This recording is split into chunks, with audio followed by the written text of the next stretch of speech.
Good morning. Welcome to our Sunday school service today. All right, and we'll just go through some quick prayer requests and have a word of prayer before we get started today. We want to always remember our essential workers, volunteers, and families during these difficult times.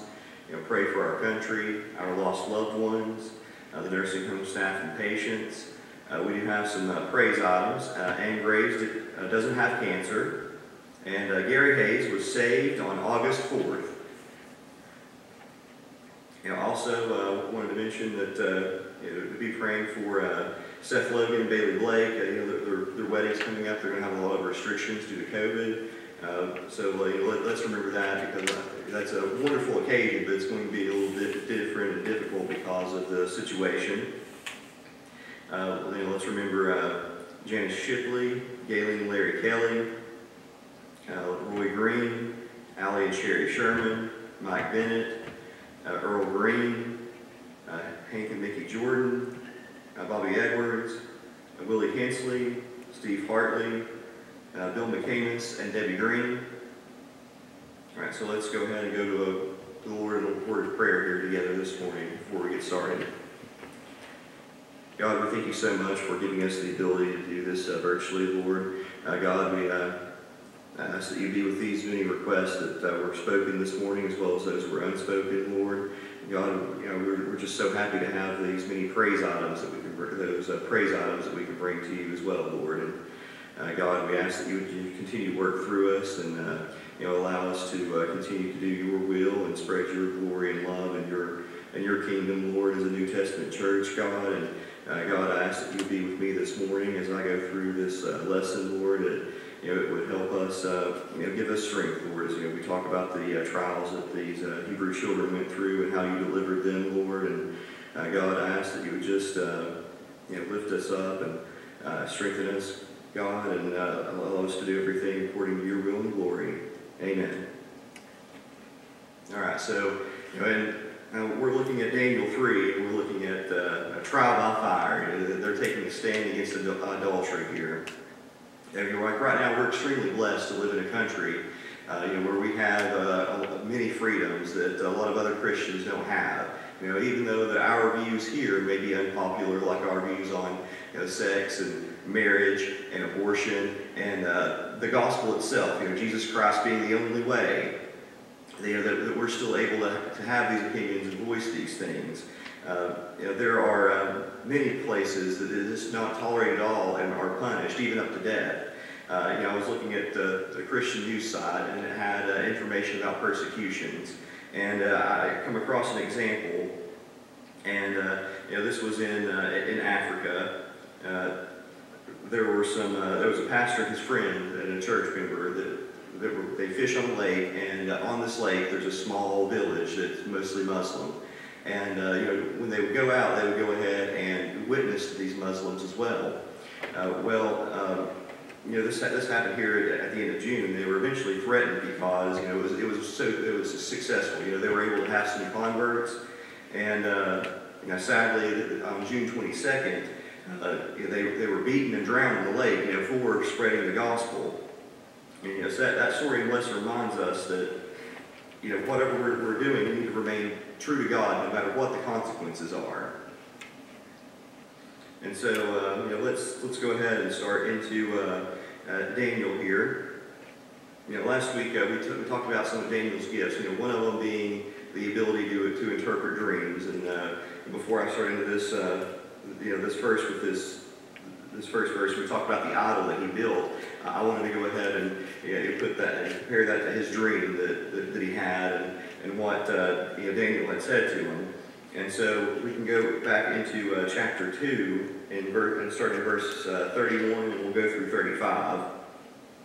And Daniel's talking to King Nebuchadnezzar here, and he says, "Thou, O king, sawest and behold a great image. This great image, whose brightness was excellent, stood before thee, and the form thereof was terrible. This image's head was of fine gold, his breast and arms of silver, his belly and thighs of brass, his legs of iron, his feet part iron and part clay.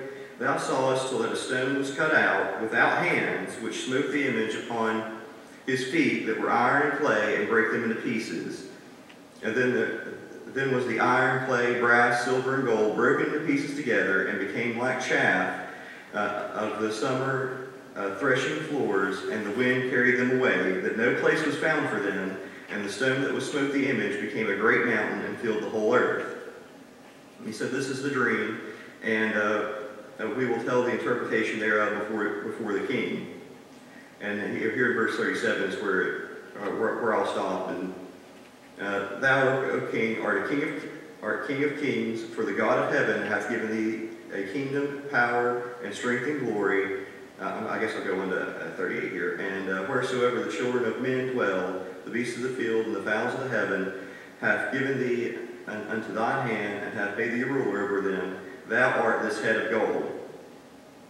And so he tells them, and each of these, it represents kingdoms, and that rock represents Jesus Christ and him destroying these kingdoms of the earth, and becoming the mountain and filling the whole earth. But I wanted to point out here that God said that you're that head of gold, and then here he is in 3:1, and Nebuchadnezzar the king made an image of gold, whose height was 60 cubits, which is 90 feet tall, and the breadth thereof 6 cubits, and he set it up in the plain of Dura in the province of Babylon. So in the plain of Dura would have been somewhere just outside of Babylon, maybe just a plain, or also here it pointed out that it could mean that it's a flat place that has walls, because it being mostly gold, there's a lot on the outside. The wooden inside would be there, but it would be a target for thieves.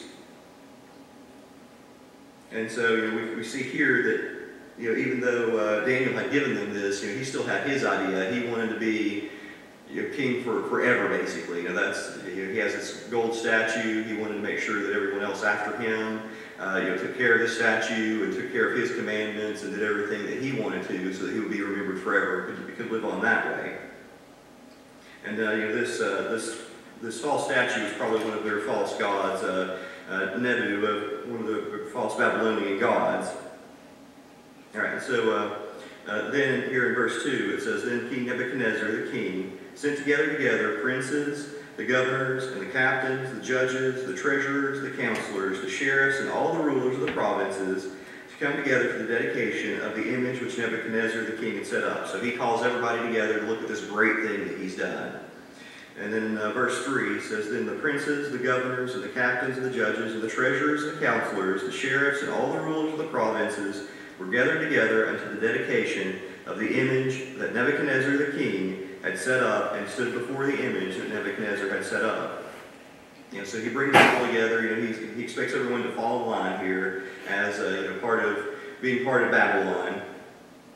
And so when they're all together, then here in these next verses, he sets in his rule here. So then a herald cried out aloud, To you is commanded, O people, nations, and languages, that what time you hear the sound of the cornet, the flute, the harp, the sackbut, the psaltery, the dulcimer, and all kinds of music, you shall fall down and worship the golden image that Nebuchadnezzar the king had set up. So he brings them all together here, and then he has that herald cry out that when you hear this music, you're going to bow down and worship this image, and you're going to give your praise to our king here. All right, and then in verse 6 it says, Whosoever falleth not down and worship shall the same hour be cast in the midst of the fiery furnace. So he has them here all together. He gives them this instruction, and then he tells them exactly through this herald what's going to happen if they decide not to bow down and worship like he expects them to. And so just like a lot of people in the world, a lot of these people are going to fall in line and do exactly what's asked. Whether it's because they're afraid of him because of what he said, or it's because everyone's here together, they're just following in line like everybody else and don't want to cause any issues. And in verse 7 here it says, Therefore at that time when all the people heard the sound of the cornet, the flute, the harp, the sackbut, the psaltery, and all kinds of music, all the people, the nations, and the languages fell down and worshipped the golden image that Nebuchadnezzar the king had set up. And see, in our culture, we see a lot of this. And like I said, different things, different punishments, different times. here our culture is, they demand certain things like he does, and they're going to shun those, or here in these times, the big thing is the big new buzzword is cancel. They'll cancel you. They'll completely ignore you from everything and have you set out apart from everything. And basically you're not allowed to play in the sandbox anymore. Right? And so when you don't accept it, we place ourselves in a long line of other people and other Christians who understood that their faithfulness to God is more important than what the world asks and what the world sees. And so, in these next verses, we're going to look at remaining faithful to God could put us at risk. So let's go on to verse 8. So after all this huge gathering and this everyone falling down and worshiping, well, I should say most, because here in verse 8 we see, wherefore at the time certain Chaldeans came near and accused the Jews. So you have these, there are probably other Chaldeans that are jealous, maybe they're not quite in as high position as power as Meshach, Shadrach, and Abednego as we see here. So maybe they're looking to have them put down a peg, or maybe they're like, well, what are these foreigners doing that are seen as better than us? So apparently they've been looking, and their jealousy's gotten in their way. All right, so they come and they spake and said to King Nebuchadnezzar, O king, live forever. So, of course, they're coming to him and they're like, oh, king, you're so great, because, they want something. And in verse 10 it says, Thou, O king, hast made a decree that every man shall hear the sound of the cornet, flute, harp, sackbut, psaltery, and the dulcimer, and all kinds of music shall fall down and worship the golden image. And whosoever falleth not down and worship, that he should be cast into the midst of a burning fiery furnace. So they come to him and they're like, well, hey, don't you remember that you said that everybody should bow down and worship this image, and if they don't, you're going to cast them into the furnace. And then here they get through their accusation. There are certain Jews whom thou hast set over affairs of the province of Babylon, Shadrach, Meshach, and Abednego. These men, O king, have not regarded thee. They serve not thy gods, nor worship the golden image which thou hast set up. So they bring up the fact that they're refusing to do this. So here in verse 13 Nebuchadnezzar begins to respond here. Then Nebuchadnezzar, in his rage and fury, commanded to bring Shadrach, Meshach, and Abednego. Then they brought these men before the king. So he hears this and he demands that since they're high-ranking officials, that have counsel with them. And then in verse 14 we see him speaking to them. Nebuchadnezzar spake and said unto them, Is it true, O Shadrach, Meshach, and Abednego? Do not ye serve my gods, nor worship the golden image which I have set up? So now he's asking them, and then in verse 15 he says, Now if ye be ready, that at what time ye hear the sound of the cornet, flute, harp, sackbut, psaltery, and dulcimer, and all kinds of music, ye fall down and worship the image which I have made. Well, but if ye worship not, ye shall be cast the same hour into the midst of a burning fiery furnace. And who is that God that shall deliver you out of my hands? So he reminds them of what he set up, and then he's basically like, well, I'll give you another chance. Since you're high-ranking officials, and you're some of the best officials I have, I'll give you another chance. You hear this, and you bow down and worship this image that I've told you to, I'll let it go. You're fine. But if you don't, I'm going to cast you into this fiery furnace. And then he kind of taunts God here a little bit by saying, like, who is this God that's going to save you out of my hand? Who has the power to do this? And so, he asks that, and now it's Shadrach, Meshach, and Abednego are going to answer him. And they say, Shadrach, Meshach, and Abednego answered and said to the king, O Nebuchadnezzar, we are not careful to answer thee in this matter. If it be so, our God, whom we serve, is able to deliver us from the burning fiery furnace, and he will deliver us out of thine hand, O king. But if not, be it known unto thee, O king, that we will not serve thy gods, nor worship the golden image which thou hast set up. So he points out that, it's up to God's will. If it's God's will that when you cast us in here, that he will deliver us out of that and out of your hands. But if it's not, either way, we're not going to serve your God. and your gods and bow down and worship your king. And so, at this point, after his response and being responded to this, I'm sure in public and probably in front of those other Chaldeans that were accusing them, he gets quite hot. So in verse 19, it says that Nebuchadnezzar was full of fury, and the form of his visage changed against Shadrach, Meshach, and Abednego. Therefore he spake and commanded that they should heat the furnace 7 times more than it was wont to be heated. So I picture this, that you could just see the rage on his face. Maybe he's got that vein popping out of his forehead and his face is red. Because not only has they said no, but he's also said no in front of people, and you probably heard his pride there. And so he demands them to be put into the furnace, and a lot of people are like, well, 7 times hotter. They didn't really have thermometers back then, did they? Well, no. 7 times hotter would just mean that it's to the maximum extent. Basically, he said, get this thing as hot as you can get it, and then throw them in there. All right, and then in verse 20 he goes on, he commanded that those mighty men that were in his army bind Shadrach, Meshach, and Abednego, and cast them into the fiery furnace. And so he has his best men here, like his best men from his army. He gathers them together, gets them ready to be cast into the furnace. Then these men were bound in their coats, their hosen, and their hats, and other garments, and were cast into the midst of the burning fiery furnace. So basically, they're wearing their court clothing, everything that they normally would dress up to wear, to have an audience with the king. They're going to throw them in there in every bit of that clothing. And then we go on to verse 22. Therefore, because the king's commandment was urgent, and the furnace exceeding hot, the flame of the fire slew the men that took up Shadrach, Meshach, and Abednego. So this was so hot that when they went in to throw them in, these men, these mighty men, and these aren't just anybody, again, these are, high people in his army, I'm sure battle-hardened, that when they went to throw them into the fire, they died just from the heat of it, not even going into it. And so, we see that, true obedience is going to present itself in stages. And we can see that we go through each of these stages here. We have them refusing to bow down to that idol at first, and the other Chaldeans seeing them. Then we go forward, and they come before the king, and he has that audience, and he's like, well, if you bow down and worship and do what I asked you to do, all is forgiven. But if not, I'm going to throw you into that furnace. And they flatly said no. Not only did they say, hey, it's our God's will. He'll do what he wants to do. Make no mistake that he can and will deliver us if he chooses to.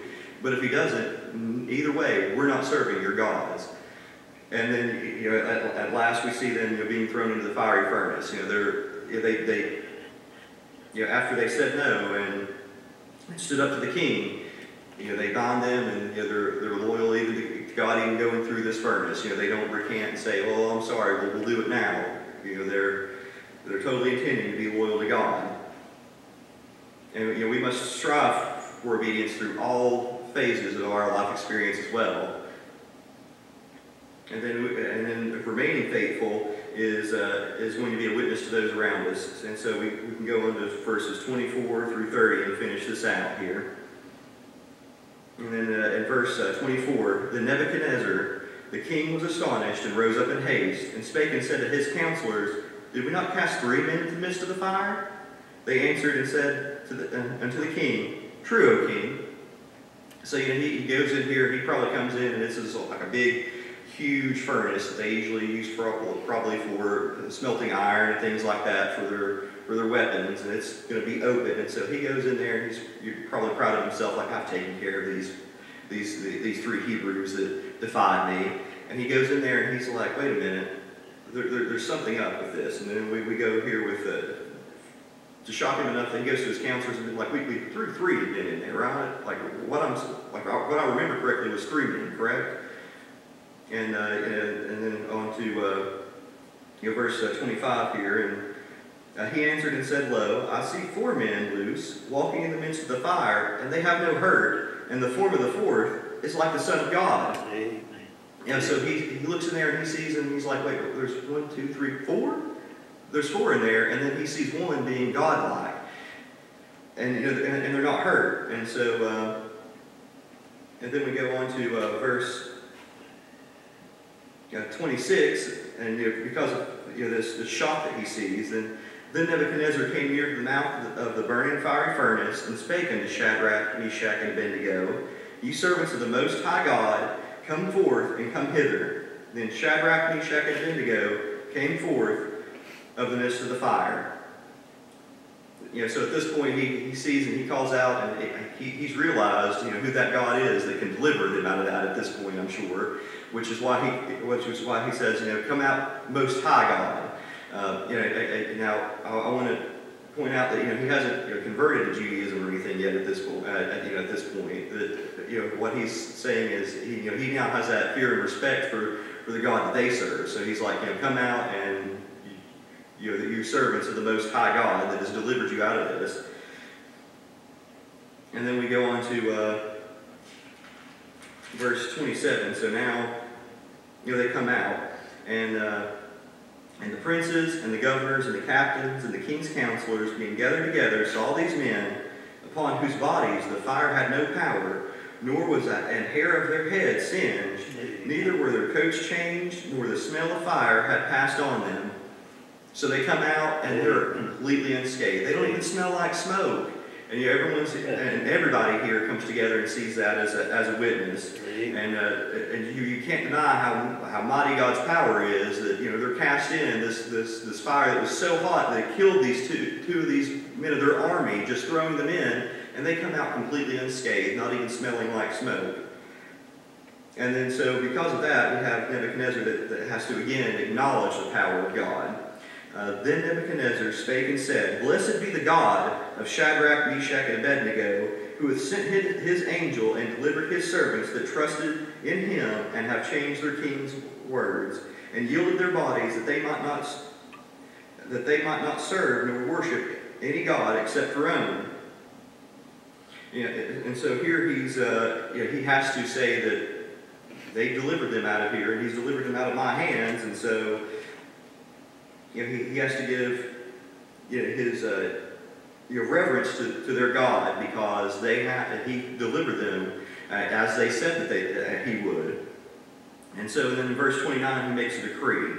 Therefore I make a decree that every people, nation, and language which speak anything amiss of the God of Shadrach, Meshach, and Abednego shall be cut into pieces, and their houses be made a dunghill, because there is no other God that can deliver after this sort. So again, he has to admit that there is no other God that they serve in Babylon that will be able to deliver people out of his fiery furnace.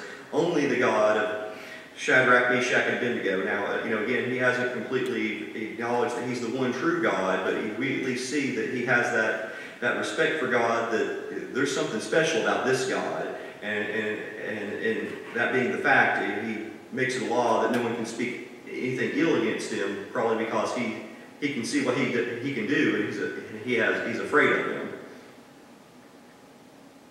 And then we can wrap this whole thing up with kind of back where it started, with the Chaldeans that had this plan to either have them killed or demoted or something, and it completely backfired on them, because we look at verse 30, and it said, Then the king promoted Shadrach, Meshach, and Abednego in the province of Babylon. So not only did they come out unscathed from the fire, they were able to worship their own God, but also Nebuchadnezzar promoted them, and so it kind of flew in the face of those that were trying to get them kicked out in the first place.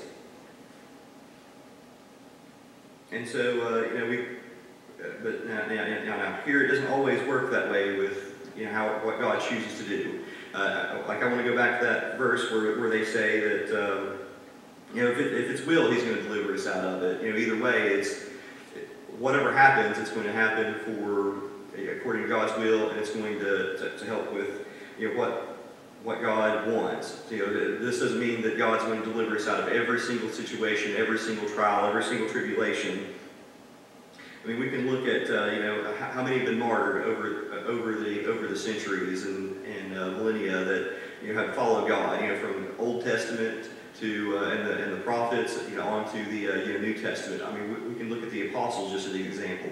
10 out of the 12 apostles were martyred.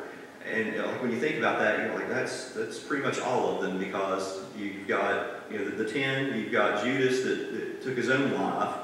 So the only apostle that lived in the old age was John, and even John was ended up dying in prison off by himself. But either way, God's going to be able to use you for His glory and His kingdom, and He will be with you no matter what through your trials. He will also vindicate everything, and it will be according to His time and His will. Because when you think about it, and this helps me in thinking of it, whatever sin or bad that's been done against you, it's going to be paid for in one of two ways. It's either already been paid for because whoever has done that ill has accepted Jesus Christ and His sacrifice, and Jesus took upon that for everybody that's willing to accept it. Or when God comes back and there's the day of the Lord and He pours out that cup of wrath, it will be paid for then. So it's either one of two ways. And so while I'm mentioning this, if you haven't chosen to follow Jesus and follow God, and there's only one of those two ways that I would hope that you go ahead and accept His sacrifice and what He's done for you, and confess that He is Lord, and pray and follow Him, and get saved, so that you can also benefit from the fact that Jesus has taken that upon Him, and you don't have to pay for it anymore. Right, and so I hope that this lesson, what we spoke about today, helps, encourages you to stand against what is wrong, and that that you can also maybe even use this as a way to spread the gospel and the things that you do and people that you come in contact with.